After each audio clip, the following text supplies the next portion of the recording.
नाशिक जिल्ह्यात यंदाच्या विधानसभा निवडणुकीत 15 पैकी 14 जागा महायुतीला मिळवण्यात यश। नाशिकला 3 मंत्रिपदं मिळण्याची शक्यता। राजस्थानचे राज्यपाल हरिभाऊ बागडे आज अमरावती आणि यवतमाळच्या दौऱ्यावर विविध शासकीय कार्यक्रमाला राहणार उपस्थित। एकनाथ शिंदे पुन्हा राज्याचे मुख्यमंत्री व्हावे असं वाटतं, शिवसेना नेत्या शीतल म्हात्रे यांचं वक्तव्य। एकनाथ शिंदे यांनी मुख्यमंत्री पदावर राहावं, मंत्री उदय सामंत यांची लोकशाहीवर प्रतिक्रिया। शिंदे सीएम व्हावेत शिवसैनिक म्हणून उदय सामंतांनी व्यक्त केली इच्छा। कोकणातील भाजपच्या विजयाच्या पडद्यामागील शिल्पकार समोर, बवियासह ठाकरेंचा बालेकिल्ला उद्ध्वस्त करण्यात रवींद्र चव्हाण, अनिकेत पटवर्धनांची मोठी भूमिका।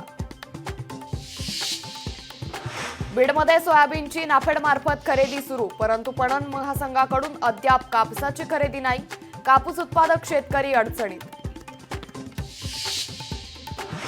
हिंगोली जिल्ह्यात यावर्षी मोठ्या प्रमाणात तुरीची लागवड, मात्र तूर पिकावर अळीचा प्रादुर्भाव पडत असल्यानं शेतकरी चिंतेत। नवी दिल्लीत धुक्याच्या जाड थरानं राष्ट्रीय राजधानी झाकली, अनेक भागातील हवा अतिशय खराब श्रेणीतील, तर जुन्या गाड्यांमुळे प्रदूषण होत असल्यानं गाड्यांच्या वापरावर मर्यादा।